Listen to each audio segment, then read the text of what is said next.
Hi, I'm Mitch Gallagher. Thanks for joining us here at GearFest 2021. We've got a special guest with us today. Doug Wimbish is here. Great to see you, man. Great to see you, Mitch. Yeah, we appreciate you taking time to sit down, and I know you did some music examples for us and stuff. We're going to have some fun. Let's do it. Yeah. So the big focus here today is bass effects and coloring the sound of your bass and exploring new horizons, if you will. Well, that's what I love to do. There's nothing like the shape of a note going through some great effects, and it really helps in this day and age push the envelope and also create for us bass players another lane in purpose for getting a call. Right. That's what I like. So you have been doing this for a while. We have a mutual friend who was telling me that back in the Sugar Hill days, you would punch in a note or two with an effect and punch back out and try different sounds and different bass drops and things. Man, that had to be quite an experience. Well, you're talking about Chris Lord-Alge, a dear friend of mine. We recorded a lot of the Sugar Hill songs together, and we both kind of got ourselves rooted in the studio kind of like at the same time. So what we would do, Chris and I would get to the studio a little bit earlier than everybody else. We were like kids. Back in those days, everything was to tape. You're dealing with a total analog situation. So we would get there a little bit early to play around a little bit. We'd play with the effects and just experiment before the session would start, like kids in a sandbox. But yes, what we would do is after a while you get into a groove and say, for example, we would take a eventide effect and Chris would say, "Hey, Doug, man, let me run your bass through this and see what it sounds like." Sure. So we kind of got this vibe going on where we're just playing around, but in the process of doing that, we were discovering some things and just pushing the envelope. Again, we were doing a lot of hip hop, R&B, and different styles. But at that time, if you did something that sounded good and a producer liked it or the artist liked it, it's a good chance it could get used. And bass was in your face at that time, 70s and 80s. So we were fortunate to have that moment to just play around as two, just like kids in the sandbox. But but a lot of good things came out of it, Mitch. So like you said, we would punch in parts like dive bombs. I would just kind of like detune the E string with the kick drum and time it out and also run that through the effects end on the board, and that would be going into different layers and different effects. So that's kind of where it started in a sense, studio-wise, for Chris and I experimenting with sound and effects. Right. Now, of course, today we have all kinds of pedals and things, both bass-specific pedals and also, just processing pedals that we can use on any source. And I know that you have a huge, massive control central pedal board that you work, actually several different pedal boards that you chain together, but you also work with smaller rigs as well. Tell us a little bit about how you approach putting together a rig to create the sounds that you're using. Well, good question.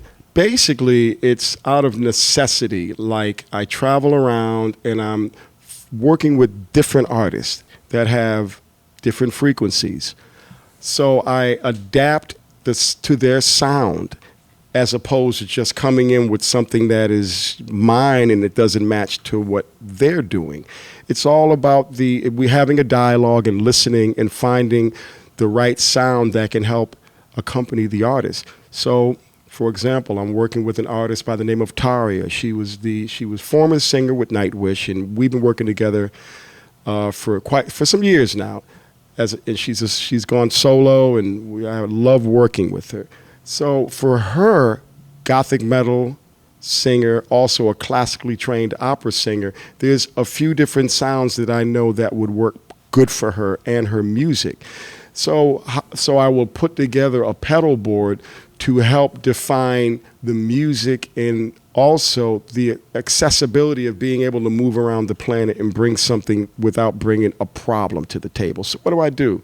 Mainly it's pretty much the same that I process that I have going on for all my pedal boards. I'll start with like a Sans amp, which is mainly what's always on. And then from there, I'll start to look at like, okay, it's a metal gig or something. I'll put a dark glass pedal in there, Alpha Omega, maybe a Microtubes, to try to find that conditioning sound, that shape of the note that's going to punch through, that frequency. And then to top it off a little bit, I might throw an H9 in, which gives me a variation, an Eventide H9, which gives me multiple variations to display some, let's just say, this sonic landscape, to be able to just pop a note in there that it's like, where's that coming from? It's the peekaboo syndrome.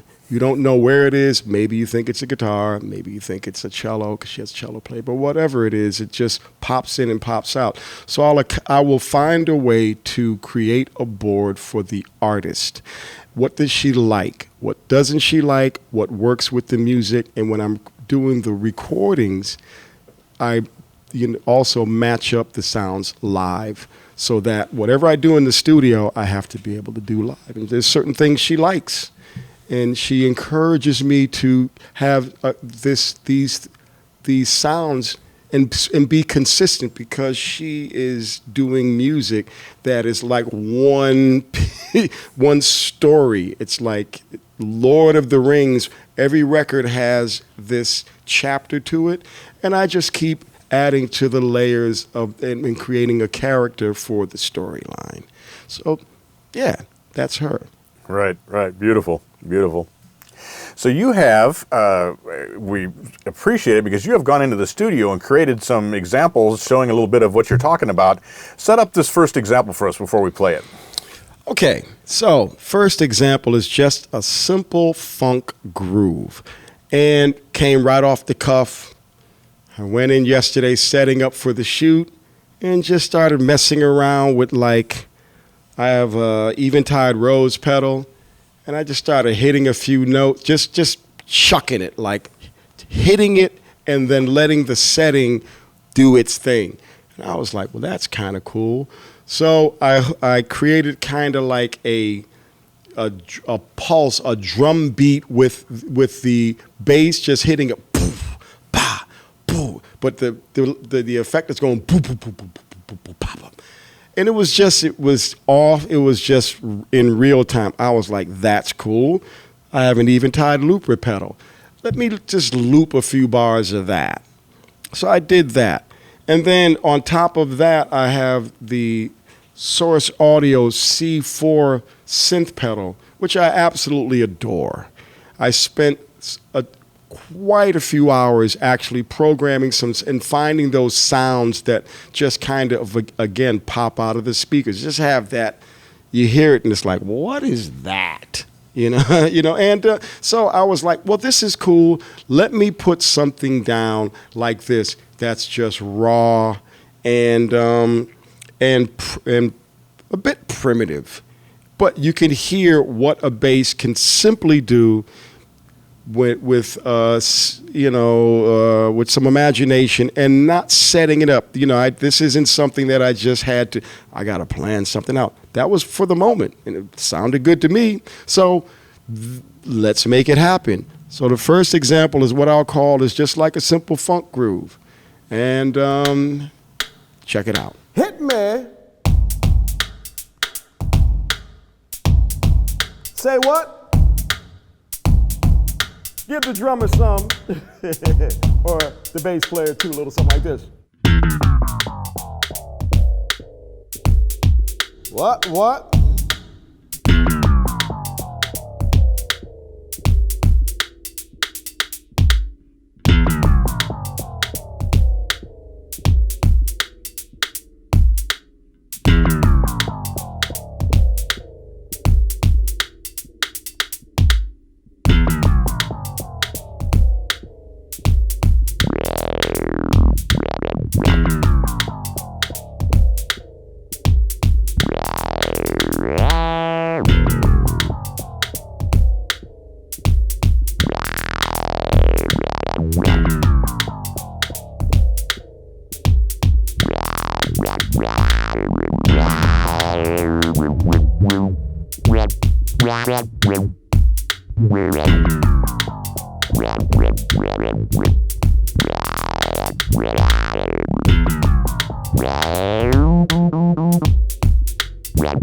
Amazing.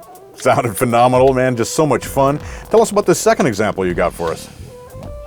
Yes. So the second example is actually from a solo piece that I did with the band DMD, The Vibes, with Daru Jones and Marcus Machado. Actually, we did it at Sweetwater. It hasn't been released yet. But there's a little bit of this jam that we did, and I did a bit of a solo. So what I did was recreate that scene. It's like a movement, but and kind of just looped it myself. So once again, I think I had a slicer pedal on. I think there's a slicer pedal on.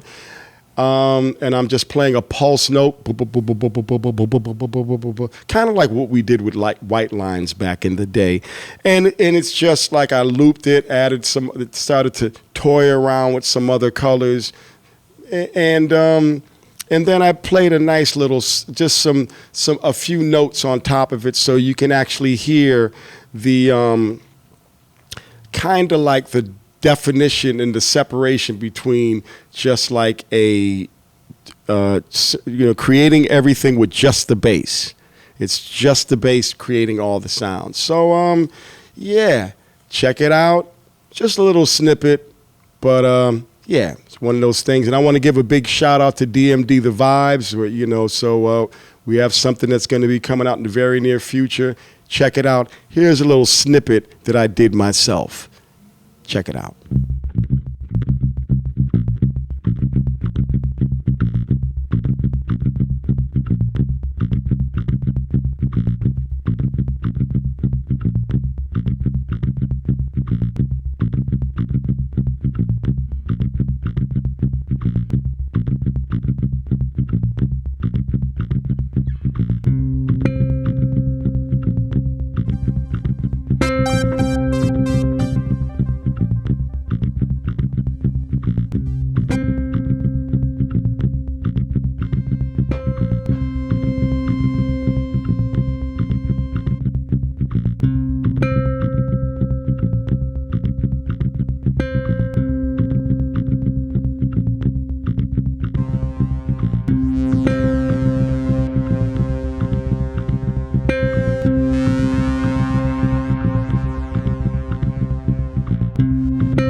This next selection is a song I called like Cone of Uncertainty. Kind of like that title when I was watching it was hurricane season on the Weather Channel. There's a storm coming. We're in the cone of uncertainty. I'm like, that's part of our lives, isn't it? That's been like that for a couple of about 18 months right now. But anyway, so it's just it's like a ballad playing. The bass is just kind of giving you a chordal, a chordal approach to, how the bass can hold down the pinched harmonics, doing some chords, and I looped that and probably added some other little added attractions there. You'll hear a few other notes on top. Everything that I've done is pretty simple. I just wanted it to so that people can actually hear some of the possibilities of what our instrument can do. So this one's called The Cone of Uncertainty, and it's check it out. Let me know what you think.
So Doug, one of the things that can happen when you're using effects, particularly on bass, is you have to be a little careful about the bottom end not completely dropping out.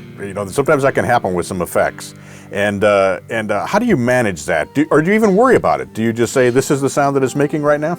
Well, you have to manage it, and if you have that moment that you're in a band that understands it's teamwork. So, for example, DMD the Vibes, it's a trio.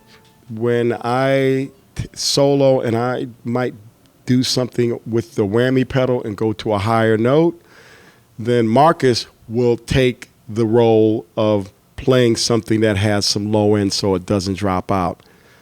So with a band like that, it's like being on a basketball team. You have to know the position and how to play how everybody can kind of like keep a certain frequency going on at that time. That's a comfort zone, and it's good.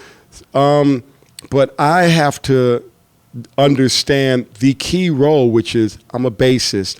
There's songs that need to be played, and there's no sense in going outside of a sonic lane because it's not necessary for the song, period. Exclamation point, new paragraph. understand the role of what's going on, as opposed to recreating something because you think that that sounds cool to you. And it does, and it can come from anywhere. You know, you could you could be playing a groove, and all of a sudden it's like it's like you just start going into some thumping and popping and smacking, and it might feel good to you, but maybe that's not appropriate for the song at its point. So that's not necessarily an effect. That's just you. So you have to understand your role. So, and I learn more and more every day of like, this is what I can do. This is what I can't do. Just be, you know, and that's the key. There's nothing else that needs to be said about that. But to get to the source of it, if you're going to go away from that frequency, then you have to understand the pivot points of like how many bars or how far can you go where it's like you've actually shifted everything. It's not necessarily helping. The bottom is going out, and you know, unless the song is scripted like that, then you know you have to understand how to not create a situation, because you'll start to just do it, and you become inconsistent as a bassist or as a musician in general. Right. Well, that's the voice of experience and the voice of wisdom. So thank you so much for sharing that and for sharing all these sonic possibilities with us, man. It's been a real treat to have you here. Always, Mitch, always. Thank you for having me. Absolutely, and we look forward to getting you back out here in person. Let's make it happen. Good people, enjoy Gear Fest. It's now a great time to explore some frequencies, have fun. Right on. Thank you, Doug. Great to see you. Thank you. All Cheers. Right. And thank you for joining me here at Gear Fest 2021. We've been with Doug Wimbish, and enjoy the rest of Gear Fest.